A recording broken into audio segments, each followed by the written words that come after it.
Hey guys, welcome back to the barn build. I've been getting some messages about why has the barn build not been going on.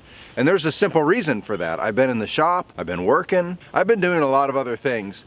And we gotta get this barn done though, don't we? We gotta get this barn made because the sawmill needs a home. And so we're gonna continue that process today. And as you see behind me right here are some of the posts that I've gotten.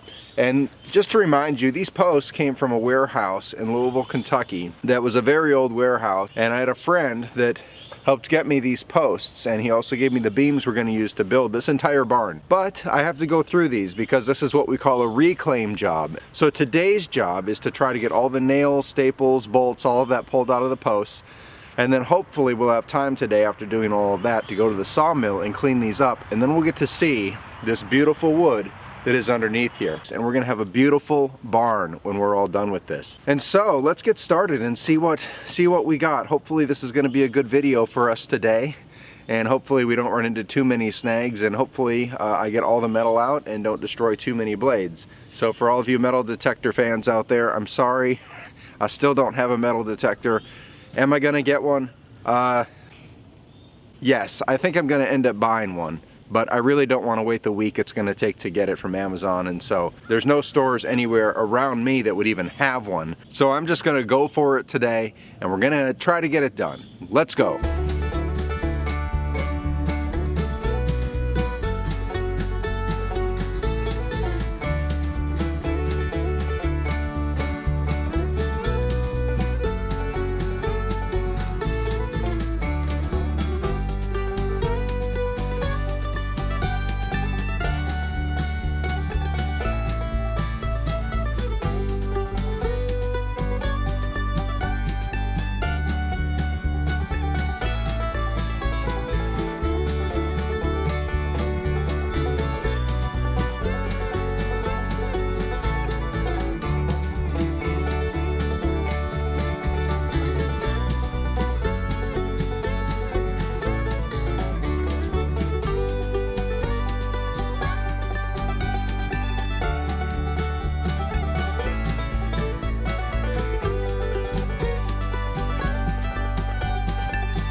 All right, I got the first 8 posts all cleaned up and all ready to go, and I've got another 11 right here.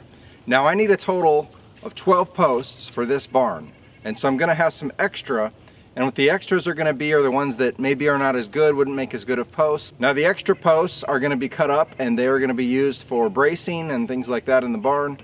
But I still got quite a bit of work ahead of me. Now I know that you probably don't want to watch another 2 or 3 minutes of fast motion video of me pulling nails, so we're just going to do movie magic, and I want to show you something really cool first. I'm going to show you those first 8 posts, what I got out of those. Alright, so I've got a pail here, and this is the beginning of the scraps that I've gotten out of just 8 posts, and this is a full ice cream pail, and we go through a lot of these ice cream pails in my house. As a matter of fact, when I was married, my wife and I had a rule, and that is we will always have ice cream in the freezer. So we always have these left over. But as you can see, I've got quite a lot of nails. There's big fat bolts in here. There's a lot of these in there, and some of them come out pretty easy, other ones don't. All kinds of like metal strappings and just big fat nails everywhere. So got another 11 of these to go. So for me, this will probably be a couple hours. For you, just a second. We'll be right back. Okay, well just like that, I have all of the posts behind me.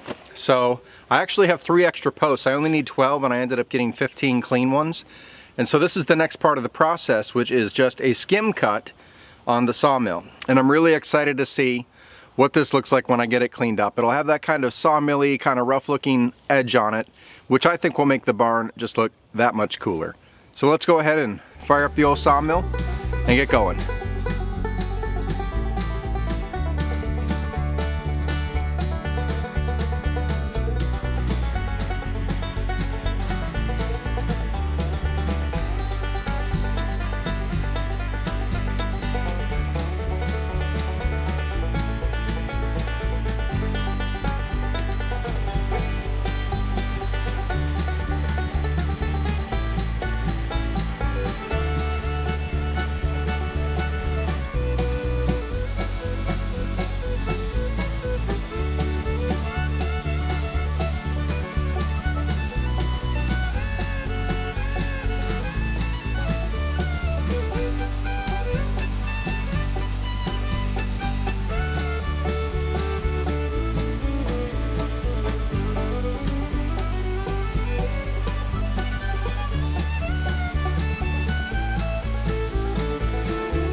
Well, this is the beam that cleaned up. Now, I know this doesn't look super cleaned up, and that's because these beams are not perfectly square.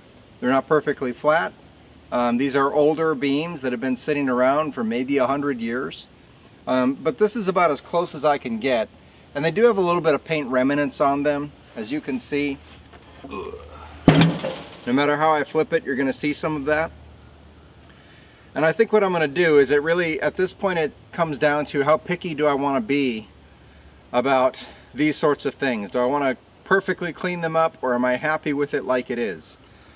And if I really want to, I can go up to the shop, I can put in some heavy grit into my sander and take care of this paint really quick. And I may very well end up doing that. You know, you only build a barn once, and so I want to do the best that I can. But I am kind of also at the same time feeling pressured to do this because of, you know, time. So I'm going to think about that while I clean up all of these beams. I'm going to see how many of them totally clean up and how many are kind of like this. And that's going to decide what I really need to do. Well, flash a second later and the scenery changes again. As you can see, I've got these posts now on my flatbed truck behind me, and I've decided to take a little different approach than what you've seen so far in this video. I'm not happy with the skim cut on the sawmill, and this is because I've discovered no matter how much you try to clean up the nails and everything, there's still going to be stuff even underneath that you can't find. And so I've opted for a different approach, and that is I'm going to sand all the paint off of these, and I'll show you how I'm going to do that. I've got my handy dandy grinder and some grinding discs. This is a 4.5-inch grinder. I really wish I had something a little bigger to do this with, but we're going to see if this works. Now, this is a 36 grit disc in here, and if this doesn't work, which this is very heavy grit, then I've got some 24 grit discs. And what I'm interested to see is if what I'm doing here, if this is going to work, because I'm grinding paint off of wood, and so it may be a different story. We'll see if this gets bound up or not. I've got my sawhorses loaded off to the side here, and so I'm going to take these off of the truck one at a time. As I get them cleaned up, I'm going to put them back on, and then I can go to the next step of cutting all the tenons and stuff in them. So let's go ahead and clean these up.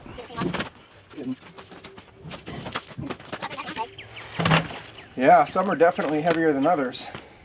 All right, Bub, what do I got to do next here? Get all the paint off. Yes.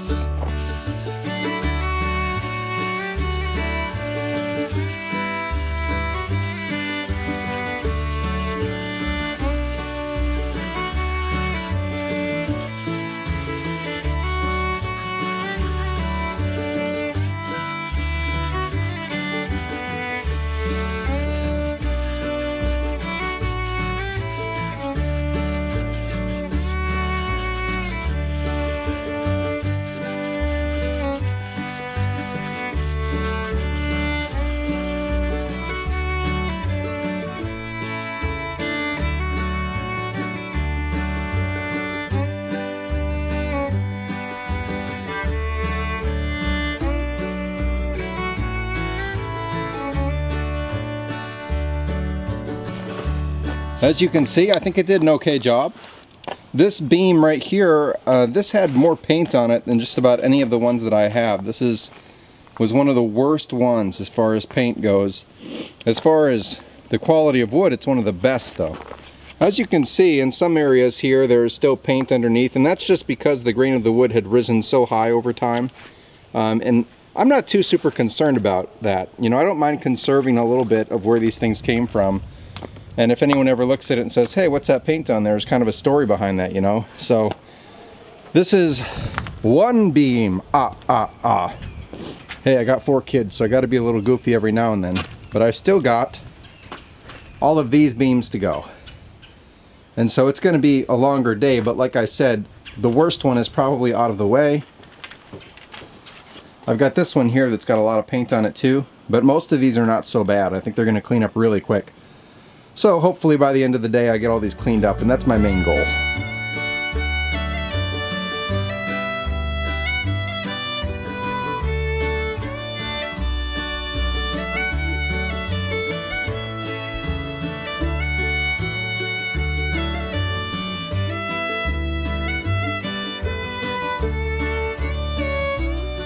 Well, this is all these post beams are all cleaned up. Now for you guys, that was very easy to see.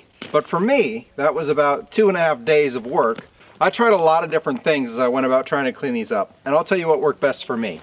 Some of these had very thick, heavy paint on them, and so that was difficult. When I tried to use a normal sanding disc, it would get gummed up instantly, and these things are like $2 to $3 a piece, and so that started to get to be a bit of a waste. So here's the 3 things that really worked best. This is an Arbotech turbo plane. They're not cheap, but I just can't find anything better. This thing did it extremely quick, whereas everything else took much, much longer. The other thing that worked well was just a basic scraper, and so scraping the paint off. Again, not as fast as the turbo plane, but this worked faster than the next one, which is just a wire brush. And this did really good with getting some of the harder paint off. Some of this paint was a little wetter because these things sit outside, and for that it was the turbo plane. But this worked great at getting the dry paint off, and it did it quickly.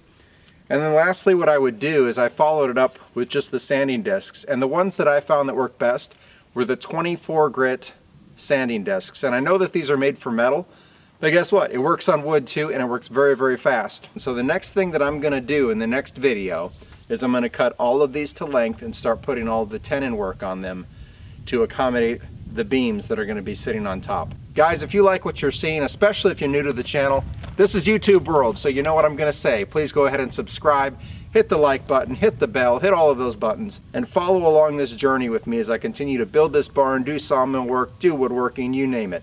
Guys, it's been a pleasure having you watch the channel. You all take care now. God bless.